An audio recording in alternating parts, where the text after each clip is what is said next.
Assalamualaikum warahmatullahi wabarakatuh. Teman-teman, kita Waalaikumsalam. masuk pada segmen yang kedua. Masih bersama dengan Bung Daniel, berdiskusi tentang buku beliau berjudul Menggugat Manusia dalam Konstitusi.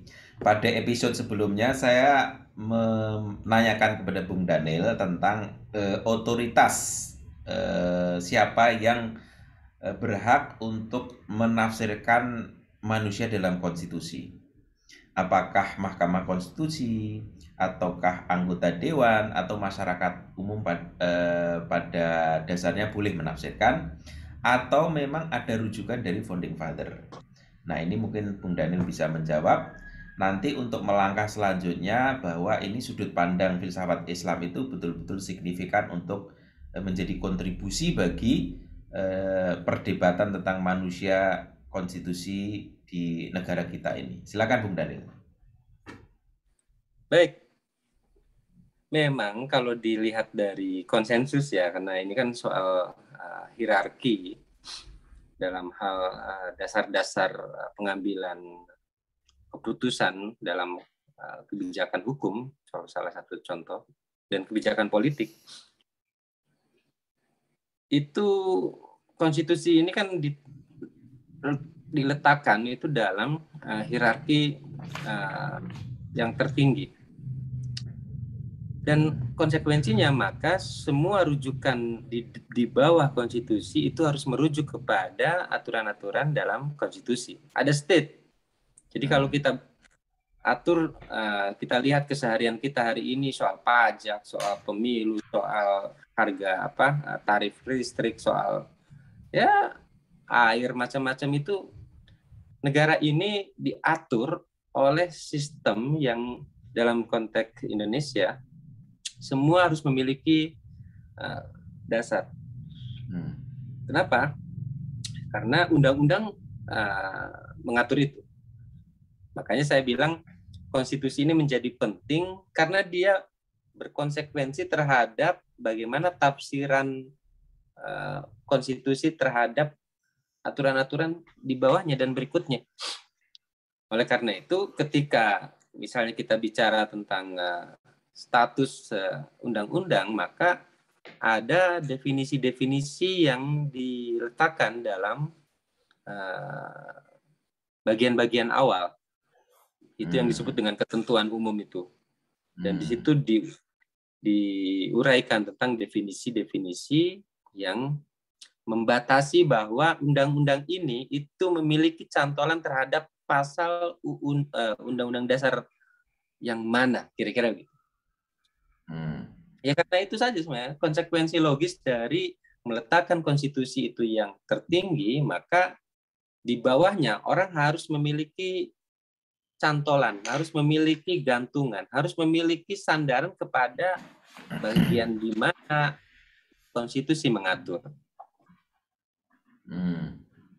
Itu sih gagasan sederhana saya kira. Dan karena itu maka tentang manusia ini betul-betul menjadi penting karena konstitusi Indonesia itu membunyikan tentang istilah-istilah itu. Jadi realitas tentang kemanusiaan itu di luar dari naskah undang-undang. Tetapi ketika dia sudah masuk dalam naskah undang-undang, maka muncul pasal-pasalnya. Seperti misalnya dalam konteks rakyat. Itu pasal bagian pertama tentang rakyat itu dijelaskan bahwa kedaulatan berada di tangan rakyat dan dilaksanakan menurut Undang-Undang Dasar. Jelas. Jadi pengejawantahan dari manusia yang di rakyat itu kan pasti manusia. Kita tidak berbicara sedang membuat imajinasi lain, misalnya dunia hewan, karena di situ ada rakyat. Tetapi karena ini real, konstitusi itu betul-betul ada, maka rakyat itu adalah pasti manusia. Cuman bagaimana meletakkan rakyat itu dalam konteks nanti konsekuensi logisnya dia diuraikan dalam aturan-aturan di bawahnya. Itu tidak muncul. Bagaimana mendefinisikan itu? Ya. Nah, itulah yang menjadi masalah besar ketika kita berdebat banyak, sementara dasar atau fondasi atau fundamental gagasannya itu sebenarnya tidak kena, karena kita ini seperti bicara di ruang kosong. Padahal tadi Bung Ma'ruf bilang pendiri bangsa kita ini kan betul-betul sudah memikirkan itu. Ya, pendiri bangsa sudah mewariskan satu sistem konstitusi yang kita bisa baca hari ini. Tetapi kan perdebatan, pengalaman bagaimana merumuskan pada saat itu kan sejarah, sudah tinggal sejarah. Pengalaman batinnya dan terkait dengan persepsi mereka terhadap konsep itu nampaknya tidak cukup diketahui. Itulah yang menjadi soal nanti ini akan bermasalah kalau tidak dipikirkan, ya undang-undang ke bawahnya itu menjadi undang-undang yang melupakan manusia. Kan begitu. Di konstitusi saja soal-soal tentang manusia itu banyak sekali predikat-predikat atau tempelan-tempelan ikutannya. Kan begitu. Ya. Begini Bung Daniel, ini mungkin lebih elaboratif lagi ya sifatnya ya, karena Bung Daniel itu menganalisa kajian filsafat atas Undang-Undang 1945 pasca amandemen, artinya kan fokus di pasca amandemen. Nah, Bung Daniel tadi menyebutkan tentang rakyat nih. Nah, ngomongin tentang rakyat, itu kan ada namanya MPR, Majelis Permusyawaratan Rakyat, ya kan? Artinya bahwa konstitusi kita itu kan berdasarkan kedaulatan rakyat. Itulah sistem utama. Nah, persoalannya adalah ada perdebatan nih, Pak Daniel. Ada yang berpendapat kita kembali lagi kepada Undang-Undang Dasar 1945. Ada yang tidak perlu. Yang perlu adalah ya amandemen itu, gitu loh. Amandemen 99 sampai terakhir 4 kali amandemen itulah yang menjadi dasar pijakan. Artinya ketika bicara tentang founding father itu ada yang berpendapat founding father itu adalah termaktub pemikirannya ada dalam Undang-Undang Dasar 1945, termasuk juga konsep rakyat. Ya kan? Pada saat amandemen kan kedaulatan rakyat tidak lagi dilaksanakan MPR, tapi menurut konstitusi kan gitu, sesuai dengan konstitusi. Nah, kata-kata MPR sebagai lembaga dan konstitusi sendiri kan sebagai bukti bahwa ini ada yang berpendapat bahwa memang ini ada semacam dua otoritas gitu loh. Otoritas pertama memang ya founding father itu, katakanlah itu pro Undang-Undang Dasar 45, kembali lagi tetap gitu. Ada lagi yang berpendapat tidak perlu gitu loh, karena kita kan menggunakan basis demokrasi konstitusi. Jadi konstitusi mau dibikin seperti apa, ya semangat reformasi kan gitu. Nah, kira-kira bagaimana Bung Daniel menanggapi hal seperti itu? Menurut Bung Daniel, apakah Bung Daniel setuju pada semangat reformasi atau kembali lagi pada Undang Dasar 45? Itu aja dulu, mungkin bisa membantu untuk menjawab itu. Ya, sebenarnya amandemen ini tidak jadi kajian khususnya. Sebenarnya saya hanya mau mengambil karena setelah amandemen dilakukan, itu undang-undang kita menjadi lebih membesar ya, meluas. Pasal-pasal tambahannya itu ada. Tapi tidak itu. Karena baik undang-undang yang asli UUD 45 dan beberapa, ini kan UUD 45 ini kan yang menjadi konsensus kita. Tapi ada UUD 45 pasca amandemen. Itu hanya soal limitasi waktu saja, tapi tidak ada perubahan karena konsep rakyat, warga negara, masyarakat, umat, mungkin umat yang baru ya di pasal yang setelah amandemen itu. Tentang manusia itu juga banyak ya hal-hal yang nambah, apalagi isu-isu HAM itu kan kritik terhadap Orde Baru dan maka pasal-pasal menyangkut hak asasi manusia di banyak. Ada yang sudah di state dalam undang-undang yang asli, undang-undang dasar yang asli, ada yang baru tambahan-tambahan, tapi itu sedikit sebenarnya. Pada dasarnya semua konsep manusia dalam pasal-pasal konstitusi Indonesia itu sudah ada baik di Undang-Undang 1900 Undang-Undang Dasar 45 dan yang Undang-Undang Dasar 45 pasca amandemen. Nah, itu tidak menjadi soal buat kita, dan terkait tafsir dan pembentuk dari itu apakah majelis dan macam-macamnya, itu soal prosedur saja, Bung Ma'ruf. Jadi justru baik keduanya ditentukan oleh, saya sudah periksa misalnya di soal amandemen, di soal UUD 45. Itu juga risalah atau catatan-catatan yang menyangkut perdebatan tentang manusia itu saya kira tidak muncul. Begitu juga yang pada soal amandemen.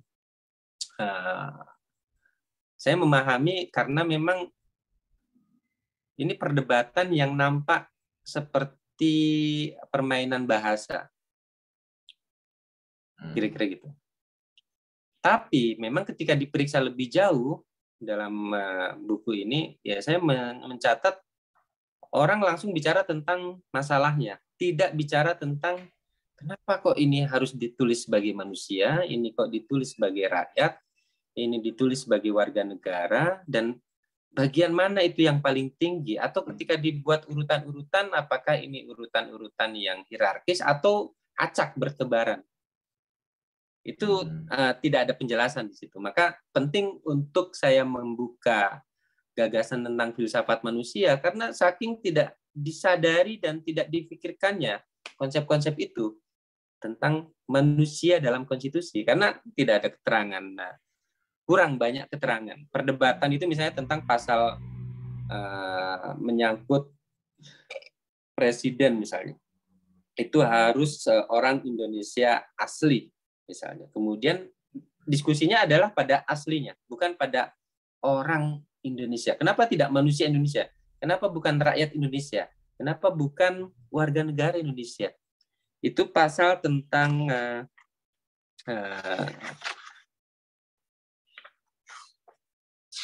yang orang itu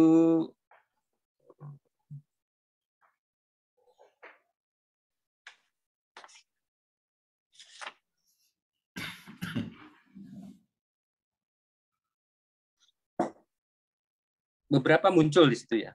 Ya makanya saya mencari argumen tentang kenapa ini harus dilekatkan pada pasal ini dari konsep-konsep manusia. Itu keterangan tentang manusianya tidak banyak saya temui.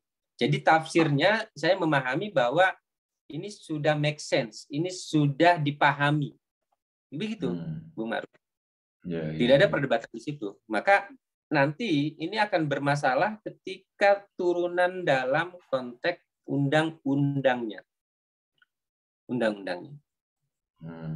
Makanya kalau Bung Ma'ruf mengikuti soal program legislasi nasional, Prolegnas, itu kan kelompok politik di parlemen itu kan menentukan saya akan buat undang-undang ini. Ya itu kan karena klaster masalahnya di situ. Tapi tidak ada argumen kenapa ini muncul tiba-tiba. Makanya banyak konsep-konsep yang bertebaran yang saya kira itu acak ya.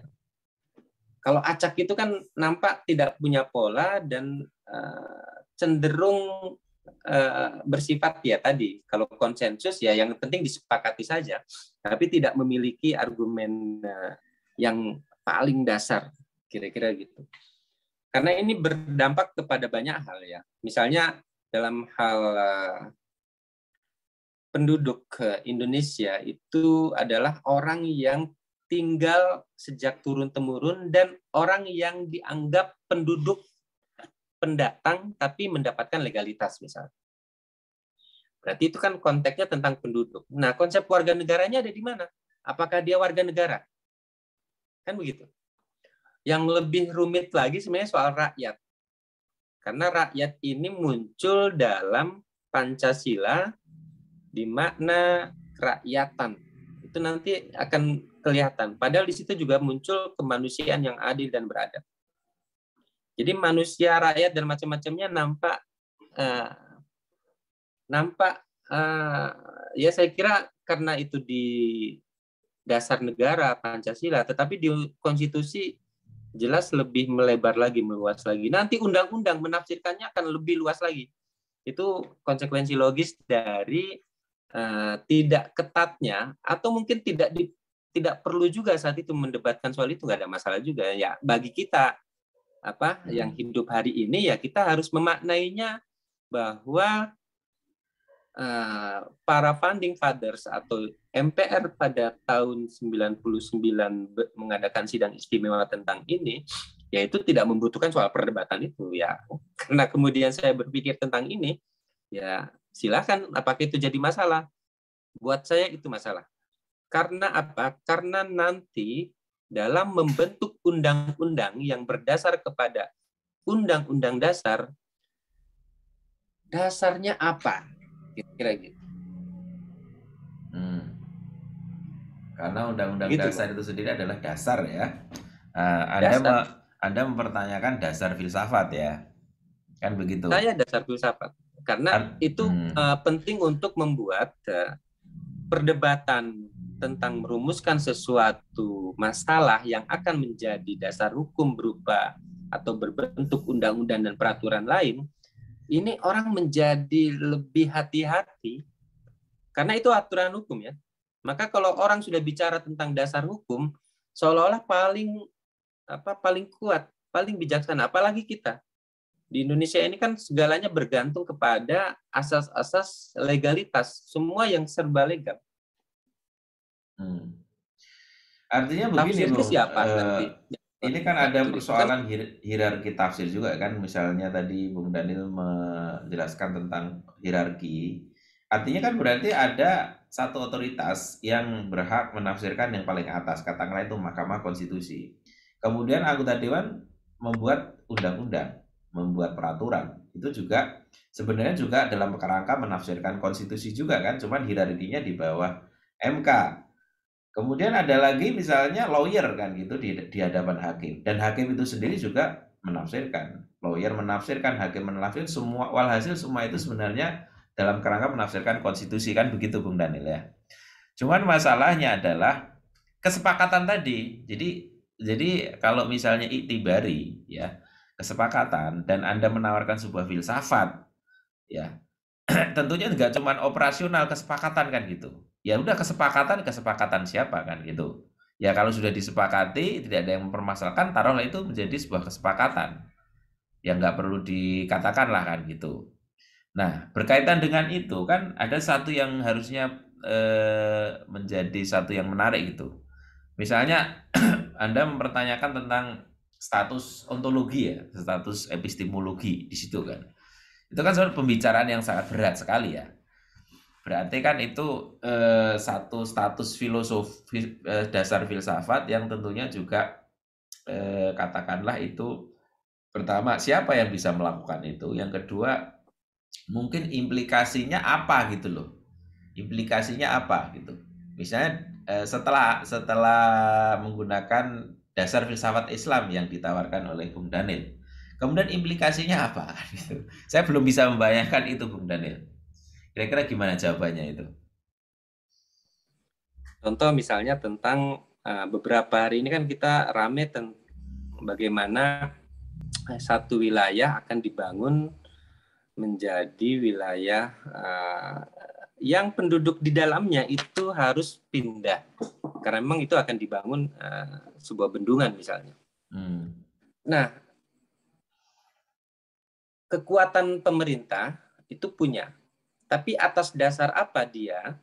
Karena di situ ada penduduk, ada warga negara, ada rakyat di dalamnya. Ini konsep-konsep yang menurut saya menjadi tidak dibicarakan lagi.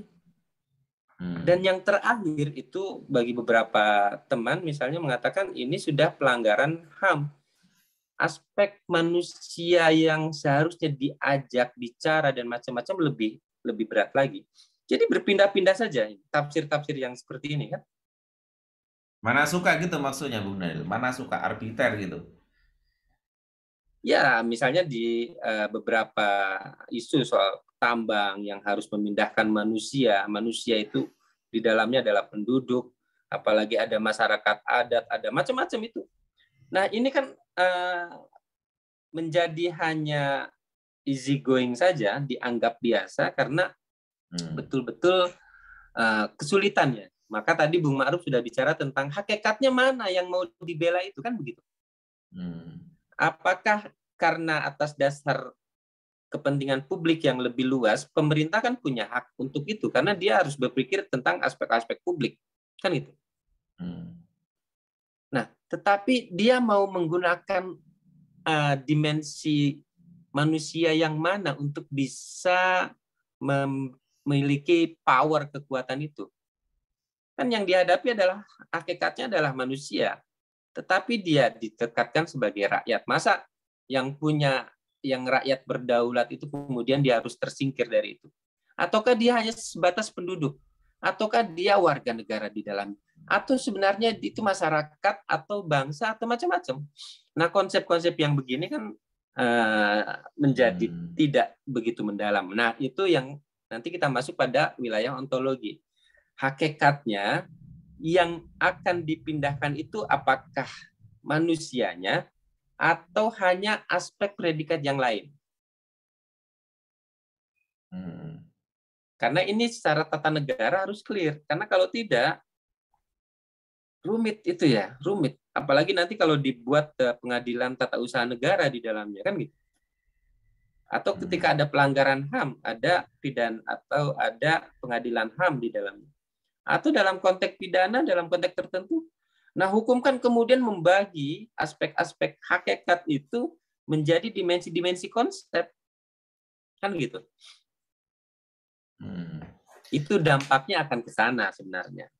Ya, apakah begini Bung Daniel, apakah bisa saya simpulkan bahwa Anda ingin mengatakan bahwa satu contoh kasus tadi tentang katakanlah penggusuran proyek di Purworejo itulah, katakanlah gitu ya. Itu apakah seharusnya itu clear dulu tentang hakikat manusia dulu, baru kemudian bisa ditafsirkan ini statusnya sebagai apa? Sebagai warga negara, sebagai masyarakat.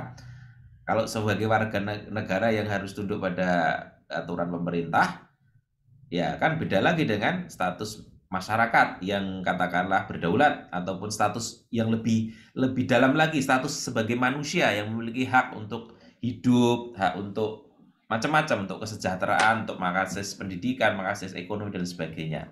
Apakah Anda ingin mengatakan seperti itu? Ya, itu punya konsekuensi logis. Tetapi perdebatan publik kan tidak mungkin sampai sedetil yang kita bicarakan hari ini kan. Karena itu harus ada ujian-ujian yang yang lebih spesifik karena itu memiliki konsekuensi. Tentu dalam hal kita sebagai orang beragama memahami bahwa manusia itu adalah makhluk yang paling sempurna, ya ini hak Tuhan di dalamnya kan gitu, kesempurnaan itu. Tetapi ini mewujud menjadi konsep-konsep yang ada dalam konstitusi. Kan gitu. Iya, iya.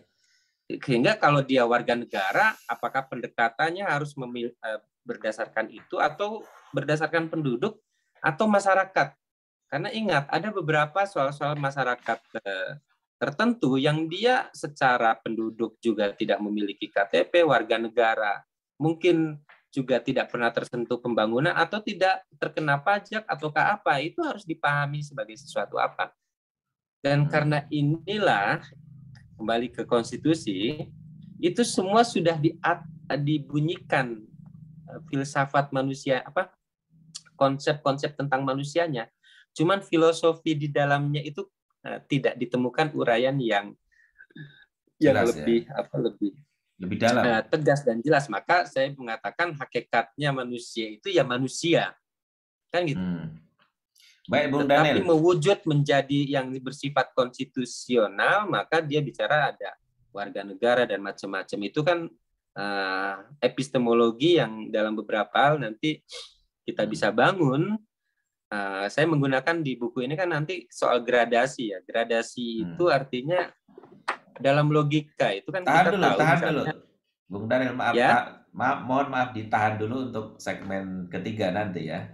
Jadi karena kita segmen udah cukup waktunya, jadi ada pertanyaan yang harus dijawab pada segmen ketiga nanti, Bung Daniel, tentang hubungan antara status manusia, yaitu hakikat manusia, dengan Bung Daniel tadi kan mengatakan Tuhan, dan juga sudut pandang Bung Daniel tentang filsafat wujud, status epistemologi dan ontologi. Dan kira-kira Anda berhasil nggak itu untuk mengelaborasi itu, Tapi atau masih punya utang? Nanti dijelaskan pada segmen berikutnya ya Bung Daniel ya. iya, Bung Kita Ma'ruf belum menyimpulkan ya uh, tentang ini, bicara tentang ini punya dampak nggak ya? Berdampak. Cuman orang ya, tidak memahami, kan begitu aja. ya. Baik Bung Daniel, nanti kita lanjutkan pada segmen berikutnya ya. Oke, teman-teman, Baik. untuk segmen yang kedua kita cukupkan sekian. Kita berjumpa lagi pada segmen ketiga. Sekian, wassalamualaikum warahmatullahi wabarakatuh. Waalaikumsalam.